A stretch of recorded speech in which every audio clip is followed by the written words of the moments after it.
Carbon emissions are rising, and faster than most scientists predicted. But many climate change alarmists seem to claim that all climate change is worse than expected. This ignores that much of the data is actually more encouraging than expected. Yes, Arctic sea ice is melting faster than models expected, but models also predicted that Antarctic sea ice would decrease, yet Antarctic sea ice is increasing. Yes, sea levels are rising, but the rise is not accelerating. If anything, two recent papers, one by Chinese scientists published in January 2014 and the other by US scientists published in May 2013, have shown a small decline in the rate of sea level increase. We're often being told that we're seeing more and more droughts, but a study published in March 2014 in the journal Nature actually shows a decrease in the world's surface that has been afflicted by droughts since 1982. Facts like these are important because a one-sided focus on worst-case stories is a poor foundation for sound policies. Hurricanes are likewise used as an example of things getting worse. But look at the US, where we have the best statistics. If we adjust for population and wealth, hurricane damage during the period of 1900 to 2013 actually decreased slightly. At the UN Climate Conference in Lima, Peru, in December 2014, attendees were told that their countries should cut carbon emissions to avoid future damage from storms like Typhoon Hagupit, which hit the Philippines during the conference, killing at least 21 people and forcing more than 1 million into shelters. Yet the trend for strong typhoons around the Philippines have actually declined since 1950, according to a study published in 2012 by the Journal of Climate. Again, we're told that all things are getting worse, but the facts don't support this. This does not mean global warming is not real or a problem, but the one-sided story of alarmism makes us lose focus. If we want to help the world's poor, who are the most threatened by natural disasters, it's less about cutting carbon emissions than it is about pulling them out of poverty. The best way to see this is to look at the world's death from natural disasters over time.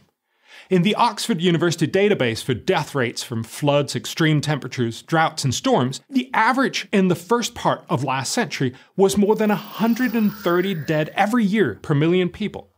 Since then, the death rates have dropped 97% to a new low in the 2010s of less than 4 per million. The dramatic decline is mostly due to economic developments that help nations withstand catastrophes. If you're rich like Florida, a major hurricane might cause plenty of damage to expensive buildings, but it kills few people and causes only a temporary dent in economic output.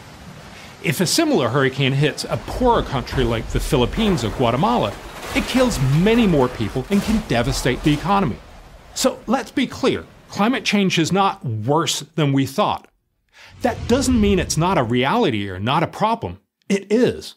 But the narrative that the world's climate is changing from bad to worse is unhelpful alarmism that prevent us from focusing on smart solutions. A well-meaning environmentalist might argue that because climate change is a reality, why not ramp up the rhetoric and focus on the bad news to make sure the public understands its importance? But that's exactly what we've done for the past 20 years. Yet despite dramatic headlines, apocalyptic documentaries, and annual climate summits, carbon emissions continue to rise, especially in rapidly developing countries like India, China, and many African nations. Alarmism has encouraged the pursuit of a one-sided climate policy of trying to cut carbon emissions by subsidizing wind farms and solar panels. Yet today, according to the International Energy Agency, only about 0.4% of global energy consumption comes from solar photovoltaics and windmills. And even with exceptionally optimistic assumptions about future deployment of wind and solar, the International Energy Agency expects that these energy forms will provide a minuscule 2.2% of the world's energy by 2040. In other words, for at least the next 2 decades, solar and wind energy are simply expensive, feel-good measures that will have an imperceptible climate impact. Instead, we should focus on investing in research and development of green energy to lower its costs. So everyone will want it, including China and India. We urgently need a more balanced climate conversation if we ought to make sensible choices and pick the right climate policy that can actually help fix climate change. I'm Bjorn Lomborg, president of the Copenhagen Consensus Center. To subscribe to our YouTube channel, click here. To help keep our videos free, donate here.